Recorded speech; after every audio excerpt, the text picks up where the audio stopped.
All right, crew. Hey, Mark Hatmaker here. If you're consuming these in order, and why wouldn't you? Last time we talked about knuckle busting, because we're talking about old school boxing, old school pugilism, old school rough and tumble. It's all so many gorgeous things. Different ways to hit people and just drop them on the street, hurt them no matter what. As we do with knuckle busting, it's not just the ways to hit, it's the way to defend. And when we're defending, make sure that it has some pain in it as well. So we talked about knuckle busting last time. Let's talk about cuffing this time. C-U-F-F-I-N-G. And we'll add a few things on it with some inside corkscrews and some maulers. M-A-U-L-E-R-S. This is a lot of fun. Now, first and foremost, knuckle busting, even old school catching, is going to leave you in a better defensive position. Why might we need cuffing? Well, I'll tell you, hey, Kyle, let me go ahead and bring you in here, please. Would you go ahead and load up some of those pink bad boy gloves there for me, and then you can kind of hang around back there and, you know, just be happy. If we're knuckle busting, we know we've created that box position we discussed the first time we started talking about that, where we have the forearms are parallel, pretty much a box here. There's a box nice and level with the elbows, right? So this is a nice defensive position. There's a hands come up. There we go, right? Right. So when our hands are in good position, we got a good defensive line. Things are with those incoming straights. Again, what we're dealing with, either a jab or the rear straight coming at us. You can pick off a cross if you want. If your hand's in this position, knuckle busting is the way to go. But sometimes we're not in that perfect position. Our hands may come up and they may be cheated to the outside, or this is the street. I mean, your hands were not, I mean, you're caught in some sort of outside position. So sometimes you've thrown something here to the outside, they maneuver to the outside. So sometimes our hands aren't directly in that path, and that's where the cuff comes into play. Now, with new school cuffing, it's basically an inside parry. I'm not telling you anything you don't know. Let's just do hands up. Keep in mind, I'm southpaw, flip these things around, and you know, like, so I'm fighting with a power side forward. We're going to get into that down the line too, where you're going to talk about the ambidexterity that you might need for old school pugilism and rough and tumble. But another day, right? Right. So we're going to have that jab stick out. So the jab was just freezing it right here. So we know knuckle busting was picking this thing off on the straight line, right? Correct. Here, in this case, my hand's cheated to the outside, so I'm going to be outside parrying as this comes in. So super slow as this comes in, instead of my hand being in front of it or knuckle busting, my hand will be to the outside of this, and then I'm bringing this to the inside. Now, let's be clear on this. I would never choose, if I'm in good knuckle busting position, to go to the outside of it, because that makes no sense, because I'm facing you, and you're throwing a nice, mean, meaty jab at me. I wouldn't go, here it comes, here it comes. Now I'll open up a line, allow myself to get hit, and then knock it out of the way. We don't want that. Our hands are in this outside position. So we're not choosing to be on the outside because we think it's smarter. We're choosing the outside by happenstance. You with me? I think you are. So when this jab comes in, my hand's to the outside. Go ahead and throw it out there. I want to kind of take that off base a little bit and bring it in. So it looks like a bit of a slap, an inside parry, and you want to have the least amount of stink on it as possible. Now, a lot of the theory behind this inside parry is going to be having this elbow on a, like a ball and socket joint. It's kind of like also called like the immovable elbow or elbow hinging, meaning if I'm facing here and things are coming in, the elbow basically is moving on this pivot joint. We see this, and then some schools have thought this is good enough as long as we don't move the elbow, because you think about it for a moment, you go, man, that sounds pretty good, because if I leave my elbows pinned and I'm knocking these things out of the way, look at this, I've still kept my elbows in good box position down on the lower end of the box, so I'm nice and defended, right? Hey, that's pretty smart. We should keep it that way. But au contraire, I'm going to tell you this, just ball and socket thinking or removable elbow is no good, because it allows for too much play on the upper side, creates too many angles. So old schoolers would not appreciate that. Well, they would love to see you do it if you're doing it wrong, which you're not going to be doing it wrong, is because your hands are cheating too much out of position, meaning ball and socket. See how much play this gives here? And this gives the tendency for people to think they have to do a lot of blow away, or they can get away with a lot of blow away,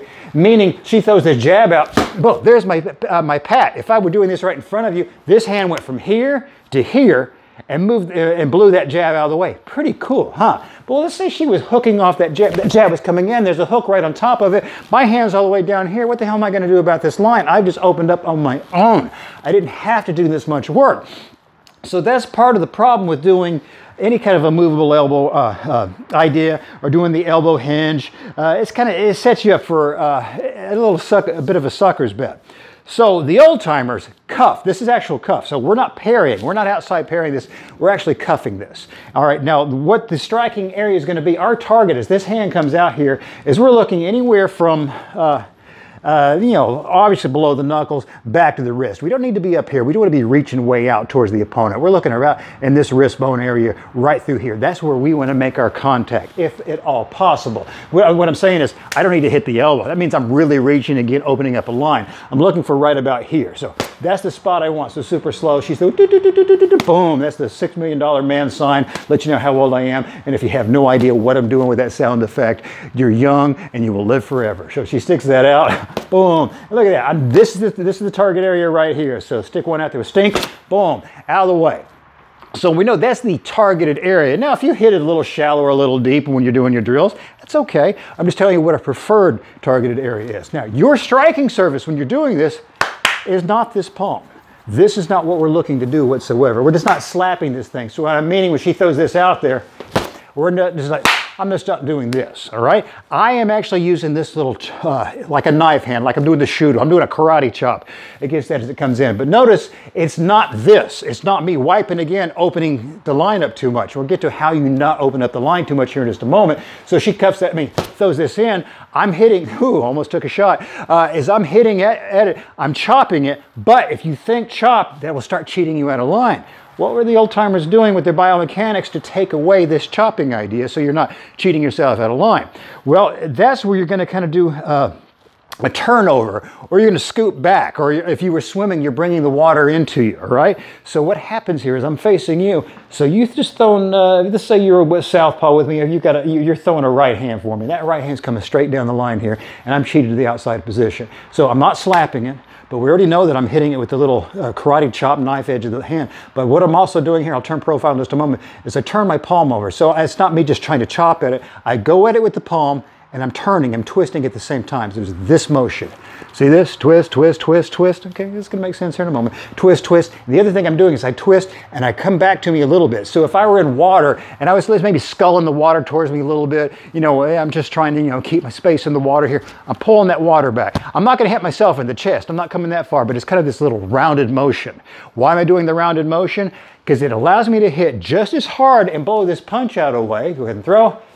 Here, I've still patted it, parried it, cuffed it out of the way. But the other thing it does, it tells me this mnemonic of twisting back this way does not cheat my hand out of play. So in other words, I'm not doing this, I'm doing this. So these things, instead of just here, that's a big blow away, small blow away, this, very little blow away whatsoever. That's the wisdom of cuffing, bringing everything back to you.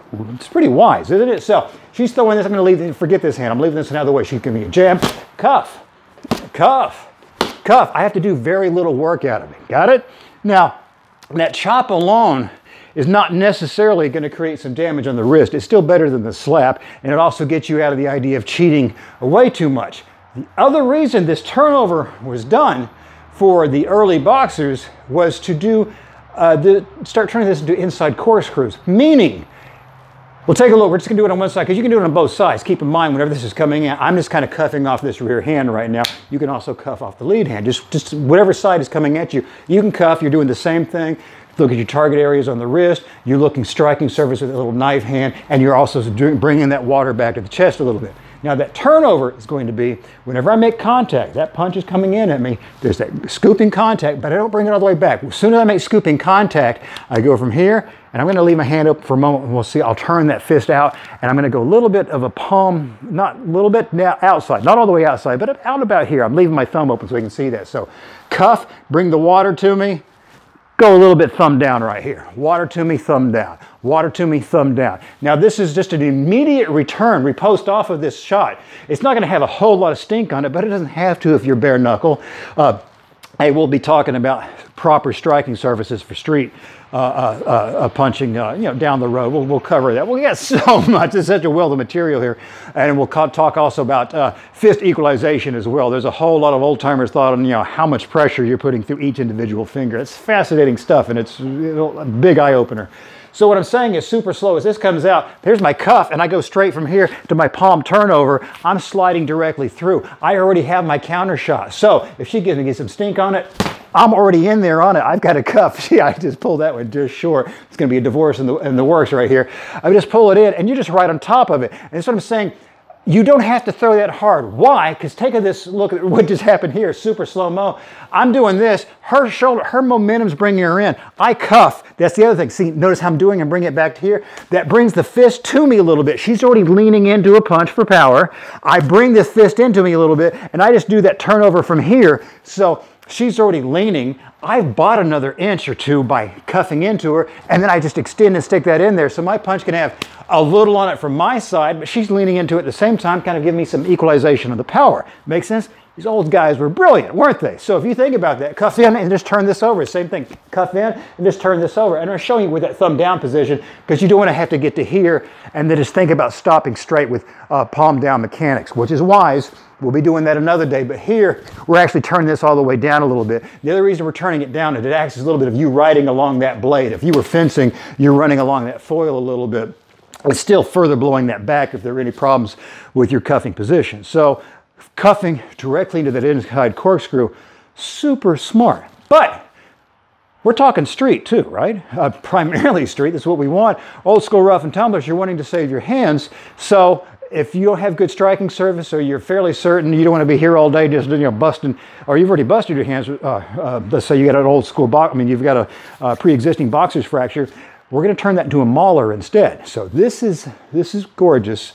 I'm going to give it to you straight on. So everything's the same. Here's the cuff. I've turned it over. But on the cuff, as I'm bringing this back, notice as I'm bringing this back, this allows me to keep leaning in and keep pointing that elbow in at the same time. I'm solo with no one here, my invisible partner. Here, same thing here. And then just turning this over, super slow over here with my partner. This comes in. I'm cuffing and I'm just running into it at the same time. So I'm gonna have to pull it. She throws with stink. I'm in, and you're making your entry with it at the same time. And it does not matter where you're biting. You do not necessarily have to think running to the head. If you cuff hard enough, you'll make it to the head. And if you, matter of fact, if you aim too high, hitting for the head, you might make a miss. What we're wanting to do is notice whenever I do this cuff and I enter, here, look at this, I just bit the hell out of this shoulder. If you put the point into that deltoid, the next punch coming out of that, there ain't much on it whatsoever. There's also something else mean coming down the pike right after this. We'll get that in just a moment. So super slow. I cuff and I just keep leaning and running into it. This already has the stink of, and keep in mind, I'm keeping this rear hand down. I know I'm running into this rear hand and all this. We'll talk about muffling on your entries and everything as well. Right now, we're just bringing out this one single aspect of what your defense is. Anytime your hand's cheated to the outside, how are you able to run a cuff? How to run a cuff directly into that inside corkscrew, how to run a cuff into that mauler position. So it's directly on with you. It's always going to be cuff and then kind of sticking that elbow out there at the same time. All right, now obviously your hands are going to be up in a nice, clean defensive position. Now, remember on the last clip, we talked about loading these things up. We fizzle EDC 330 tactical torch I've got one clipped right here. Remember, also we talked about how that to carry one tactically, we're just not walking around, which you can use. I'm just looking for my keys. But if I think there's something going on here, I'm walking out to my car, we know that we actually want to have the light where it's facing out. So we're going to grab it with the fist so we can activate or turn on and off with the thumb and actually have the where the light's coming out, which I'm not going to turn on and face into the camera here. But also we know how we talked about last time is we're wanting to use that thumb to turn it on, come real close to you guys, and I want to pump it out where there's a slight extension out of it. What happens now? I'll take this away, assume it's still in my hand with that protruding, so when she throws that jab and I cuff, I now have the extra bit of impalement on top of it. Now, is the impalement of a cuff going to be enough to stop the whole thing? Like if I have that tactical torch in my hand, I'm not going to go, ha, you're done. No. It's going to be one of the many things we're doing by loading. It's all this buckshot that we're throwing at the pit. We've probably just knuckle busted, we've cuffed, we're going to be fist loading it. There's going to be so many things. These are all coming, like you're not thinking 1-2 shots. You're looking to throw, 24 shots and then allow the half dozen that made it do the job. It's going to be an overwhelming assault. I think you're with me there. So you load up the cuff. The mechanics are exactly the same. Just make a fist and clinch in. Now, I talked about something mean that comes out of that mauler. We talked about super slow here, then I'll go to the camera. It's going to be, I'm going to cuff and I run into that mauler position. Go ahead and get out of here, champ. Directly to you guys. Whenever I cuff, I'd come directly into that mauler position. We know there's other things here, but this is already preloaded for something else coming down the pike. And probably in the next little section we'll start talking about choppers and some really wise ways that were being thrown. It was starting around 1747, 1748 is about the earliest I'm finding it thrown with this particular piece of mechanics, which is super useful for all of us who are just thinking street combative. So play with this stuff. Play easily, works really well with double in bag if you don't have anyone to play with, but by all means, you can even do the shadow work and run this directly in your bag. Should be good to go. Thanks for watching our video lessons here at TRS Direct. Hit the like button down below and consider subscribing to our channel here on YouTube. Hit the bell icon and we'll send you a notification when there's a new lesson available. Thanks again for watching.